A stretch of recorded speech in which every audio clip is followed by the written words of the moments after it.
Wyoming Territory, June 1881. The heat clung to her like regret as Josephine Everhart stood barefoot in the dust, her fingers clenched tight around the frayed hem of her skirt. Her heart thudded in her chest, loud as hooves on hard ground. She had not cried when they sold off the last of her mother's things. Not when the letter came back from her brother, unopened. Not even when the train doors clanged shut behind her and took her farther west than she ever meant to go. But now, as she stood on the wooden platform outside the Rawlins freight station, lined up beside 5 other women in threadbare dresses while a crowd of men eyed them like cattle, Josephine felt tears burn the backs of her eyes.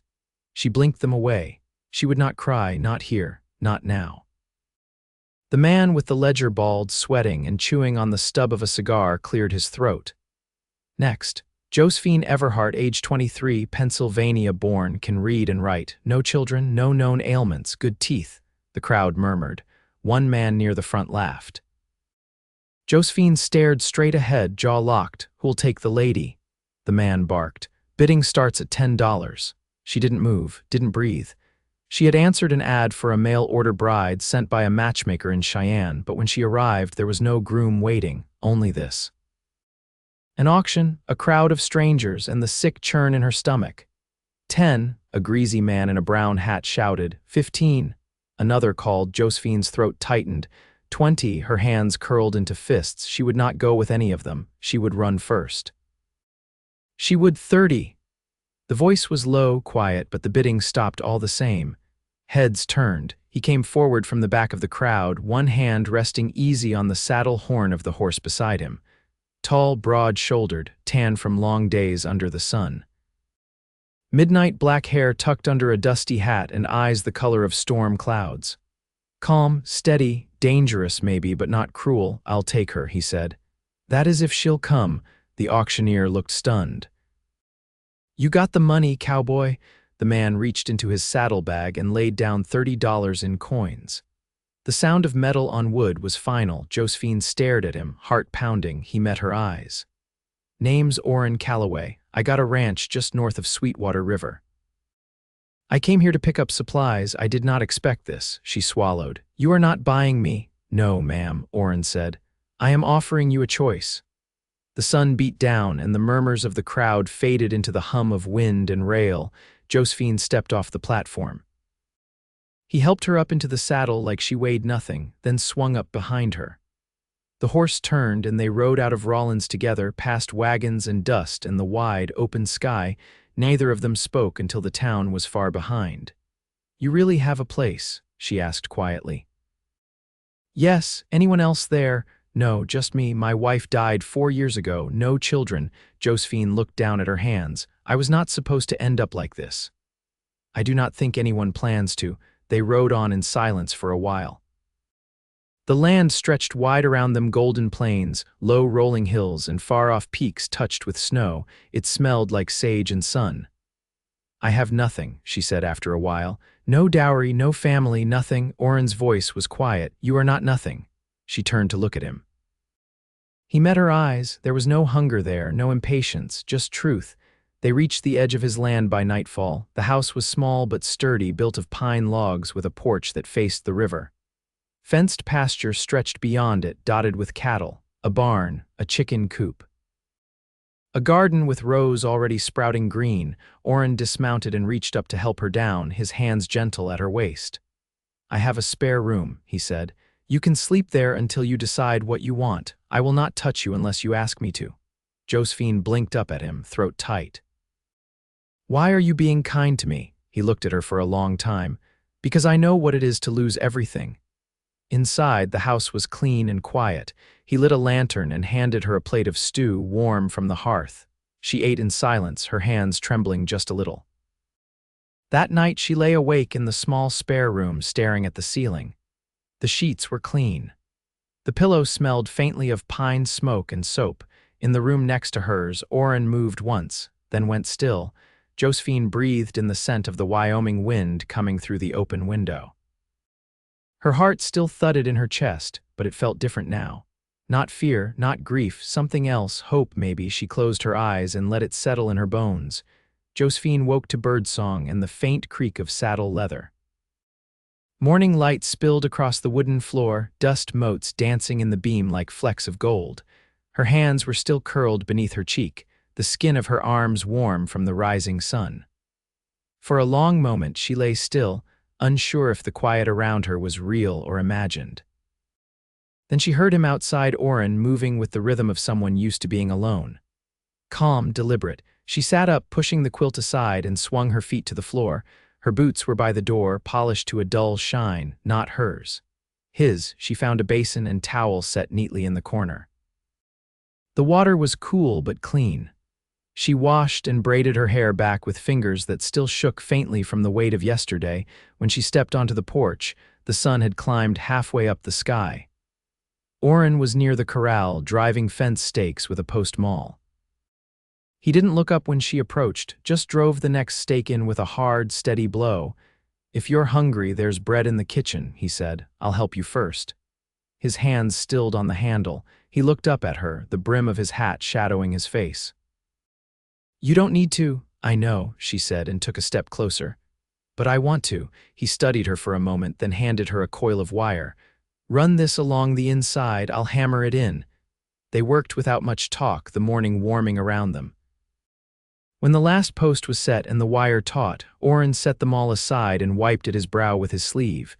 Josephine's palms were scratched, but it felt good somehow. Earned. "There's a town meeting in Sweetwater Crossing this Saturday," he said, glancing toward the hills. "They'll be electing a new road commissioner. I thought to ride in. You're welcome to come."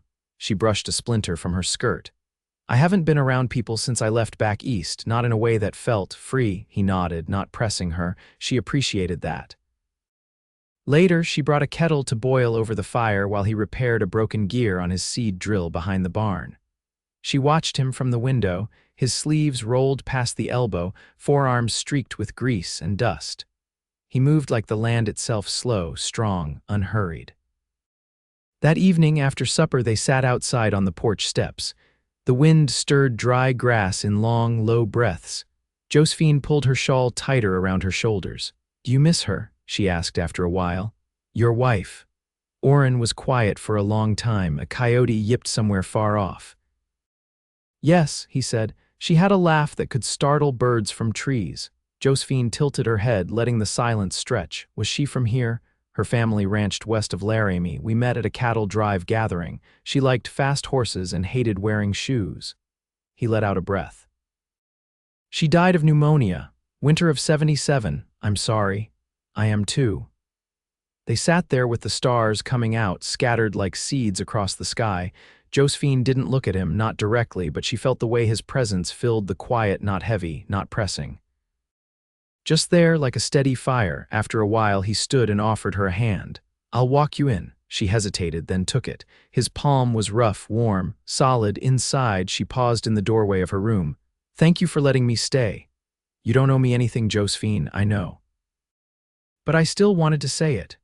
He gave a small nod, then turned down the lamp and stepped away. That night, she slept without waking. The wind whispered through the chinks in the cabin walls, and the moonlight spilled across the floor like a promise. The wind carried the scent of wild onion and river rock as Josephine followed the narrow irrigation ditch that ran from the Sweetwater. A canvas sack hung from her shoulder, filled with the last of the early greens from the garden chicory, spring lettuce, and a few pale radishes. Her fingers were still damp with soil, her skirts dusted brown. She didn't mind. She walked slowly, letting her boots find the worn path back up to the house. The sun was high and the shadows had shortened. As she passed the edge of the barn, she caught the soft thud of hooves and turned. Oran was working a young roan gelding in the round pen, his hat hung on the post nearby. He moved with the horse, not forcing, not chasing, just guiding, his voice a low murmur now and then, too quiet for her to hear. The animal was skittish, still unsure. Josephine leaned into the fence rail, watching as Oran stepped back and waited. The gelding circled once more, then slowed, ears twitching forward, and eased toward him. She didn't speak until Oran noticed her. "He trusts you," she said. Oran wiped his brow with his sleeve and gave a single nod. "Takes time. You don't push too hard, don't pull too quick. Just hold the space until they come in their own way." Josephine looked at the horse, then back at him. Not everyone waits like that. No, they don't. She set the sack on the porch and walked closer, resting her arms on the fence. What will you use him for? Drive cattle, mostly. He's got the legs for it. Just needs to believe he can do it. He looks young. 3 winters, but he's had rough hands before. You can see it in his eyes. Josephine's gaze lingered on the horse's flanks, the faint scars beneath the coat. She said nothing. Oran glanced at her. I was thinking if you ever wanted you could help with the books, the ranch ledger. I've kept it well enough, but it's not exactly orderly. She raised her brow. You're offering me your accounts. I saw the way you sorted the seed sacks by weight and date. That wasn't just tidiness. I kept the records for my father's dry goods store, she said. He was meticulous. He said if you couldn't find a number, it wasn't worth counting. Oran looked toward the mountains where the peaks cut sharp against the sky. It'd help me. I won't press if you'd rather not. I'd like to, she said softly. I never thought I'd miss numbers, but I do. He nodded once, then turned back toward the horse. Tomorrow, then? That evening, Josephine sat at the kitchen table with the ledger open before her, a dip pen in hand and a candle guttering low. She'd found a rhythm in the numbers, already supplies bought in Cheyenne, cattle sold to a rail buyer 2 counties away, fees paid for grazing rights. The handwriting was spare but legible. There were no flourishes, no wasted ink. She turned the page and her eye caught a line in the margin. 3 head lost to river ice, February 79. She ran her finger beneath the sentence, not reading it again, just touching the shape of it. Behind her, the door creaked as Oran stepped in from the porch. His boots were quiet on the floorboards. You're still up, he said. She didn't look away from the ledger. Some of the entries had no dates. I started a separate column. He stepped closer, then paused. What do you think of it? It's honest, she said. No exaggeration, no hiding losses. I never saw a point in lying to myself. She closed the ledger and turned in her chair. You keep things standing, even when it's hard. He leaned against the door frame, arms crossed. I try. She rose from the chair and met his gaze. The light between them was dim but steady. You want me here? She asked, her voice even. Not out of pity, not out of responsibility, just truly. Oran's jaw worked once before he spoke. Yes, her breath caught, not in fear, but in something warmer. She stepped closer. I want her in my place, she said. You already have. The silence that followed wasn't empty. It held the weight of things understood, things not rushed. She reached for his hand, and this time it wasn't tentative. He didn't pull away. The early July air shimmered with heat, the kind that slowed every movement and pressed a sweat line beneath hats and shirt collars. Josephine stood in the shade of the cottonwood near the well, holding the pump steady as the bucket filled. The handle groaned with each pull, and water splashed onto her boots, warm as bath water. She didn't mind. Her blouse clung damp to her back, but her mind was somewhere else. Inside the house, Oran was sanding the new cabinet shelves he'd built for her ledgers. She'd mentioned needing more space for the receipts and grain tallies, and he'd made no fuss, just brought up pine boards from the shed and started measuring. She watched the open door, the shape of him moving through the light and dust, focused and quiet. She carried the full bucket into the kitchen, set it on the stand, and dipped a ladleful into the tin basin. The water cooled her throat, and she leaned against the counter, eyes drifting toward the ledger she'd left open. She traced the edge of the page, its ink still fresh from the night before. Then she turned her gaze to the window. Outside, the land stretched gold and endless, the hills soft and blue in the distance. The sound of the sanding stopped.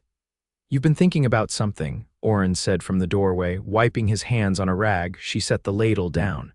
There's a woman in town, Mrs. Callahan. She runs the schoolhouse.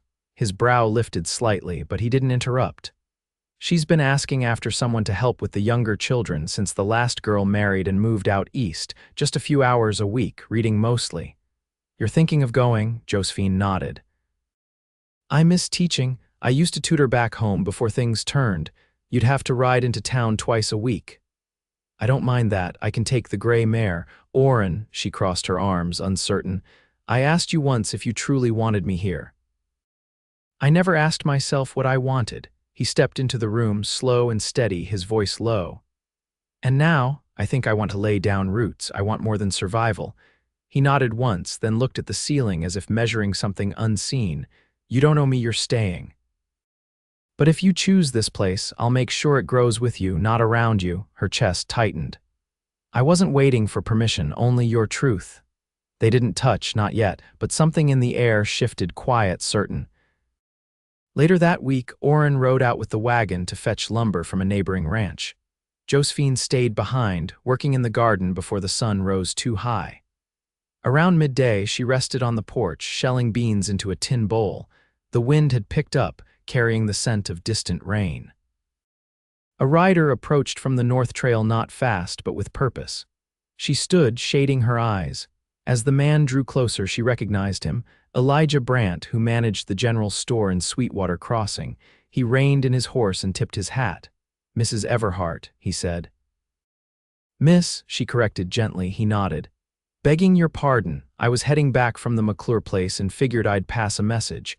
Oran's wheel splintered coming out of the draw. He's fine, just waiting on a smith to mend it. Said he'd be back after dark. Her shoulders relaxed. Thank you for letting me know, Elijah hesitated. If you'd rather not be alone, my sister's cabin isn't far, I can send word. Josephine straightened. I appreciate the kindness, but I'm not afraid of quiet. He dipped his head again, then turned his horse and rode on. She watched him until the dust settled, then returned to her shelling.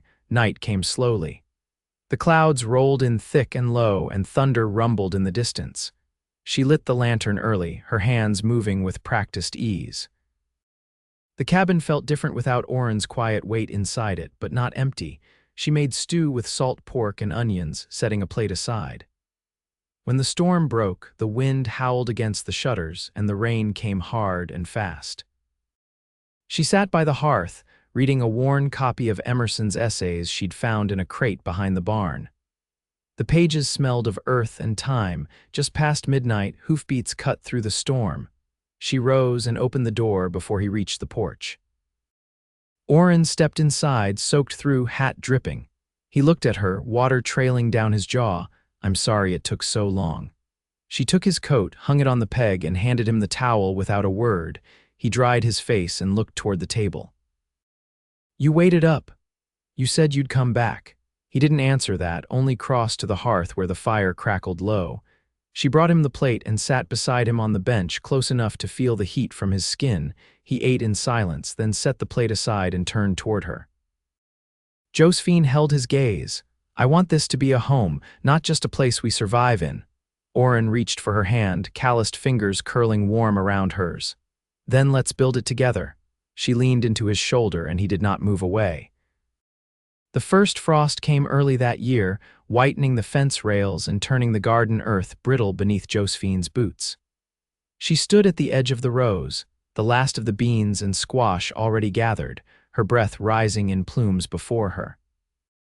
The wind had quieted, and the sky was crisp and pale, the kind of morning that stilled even the crows. Inside, Oran was mending the last of the window seals with fresh pitch and cloth. He'd built a small wood shed behind the house before the freeze and filled it with chopped pine and cottonwood. There was a rhythm now to their days, each task handed off without words, each silence filled with a kind of trust that had settled into them over the months like a shared memory. Josephine stepped back inside, bringing the cold with her. Oran was crouched by the hearth, fitting the sealant along the sill with a steady hand. Mrs. Callahan sent a note with the post rider, Josephine said, unfastening her shawl. She asked if I'd consider taking over the school altogether next year. She plans to move to Nebraska. Oran straightened, brushing his palms on his trousers. Would you want that? I think I would, she said, but it'd mean more hours in town. And I'd have to board during the worst of winter when the trail ices over. He leaned against the corner post, quiet a moment. It's good work, honest. You'd be shaping something that lasts. You wouldn't mind the quiet here? I've had enough of it to know when it's no longer a burden. She folded the note, sliding it into the ledger on the table. I haven't said yes yet. You don't need to decide today. That night, she brought the quilts down from the loft, the ones she had pieced together from scraps and cast-offs that spring. She spread one over their bed, smoothing the seams with her palms. The fire crackled low in the stove, the windows now sealed against the wind. Oran came in from the barn just as she finished. He carried the scent of hay and horses, his coat dusted with straw. She met him in the doorway, her hands finding his without hesitation. "I don't want to be gone from here too long," she said, her voice low. "I'd miss my place." He looked at her, his thumb brushing the edge of her wrist. "You have one here. No matter where you ride in the morning, it'll be here when you come home." She reached up, her fingers tracing the edge of his jaw. "Then I'll say yes." They moved together without urgency, the firelight catching in the soft curve of her neck, the rough lines of his shoulders. No words were needed as they undressed each other, the quiet thick with promise. The bed was warm beneath them, and when she drew in close, heart against heart, the world outside softened to nothing but steady breath and shared warmth.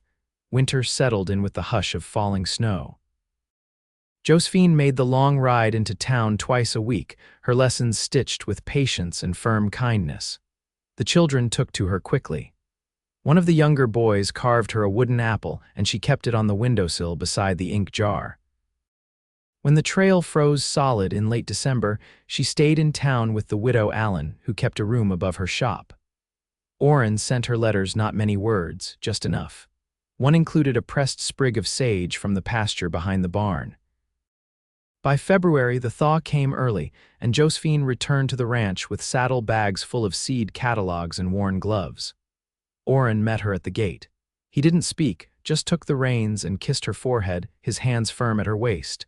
Spring came in a rush of meltwater and green shoots. They planted together, side by side, her hands in the dirt and his hammering new fence rails. The land bloomed, and so did they quietly, steadily, in the way of things meant to last. One morning in late April, Josephine woke early and walked to the riverbank alone. The sun was just cresting the ridge, warm against the back of her neck. She pulled a folded square of linen from her pocket, unwrapped it, and stared down at the small brass token inside. She held it there a while, then tucked it back and turned for home. That evening, as they sat on the porch with the chickens settling behind the barn, she reached for Oran's hand and placed the token in his palm. "I never told you," she said. "When I left Pennsylvania, I brought this with me. It was my mother's, she kept it for luck. I never believed in that kind of thing, but I kept it anyway, just in case." Oran turned it over once, then set it beside the lamp. "You don't need luck anymore," he said. "No," she said, smiling softly. "I don't." That summer they were married beneath the cottonwood tree, just the two of them and Reverend Green, who rode out from town with a Bible wrapped in oilskin. Josephine wore a dress she'd sewn herself, pale blue with pearl buttons. Oran wore his best coat and polished boots. There were no guests, no music, just the wind and the river, and the soft hush of vows spoken plain and true. They built a life from that day forward that did not wait on fortune. It grew from the soil and sweat of their hands, from the long days and the quiet evenings, from the way they kept faith with each other through every season. Years passed. The ranch grew cattle, horses, a second barn. Josephine's school thrived, even after she stepped away from it to raise their daughter, who liked books and river stones and rode bareback by the time she was 7. The house filled with laughter and the scrape of chairs and the smell of bread baking in the stove. They never left the land. They didn't need to, and in all the years that followed, Oran never let go of her hand when she reached for it, and Josephine never once looked back.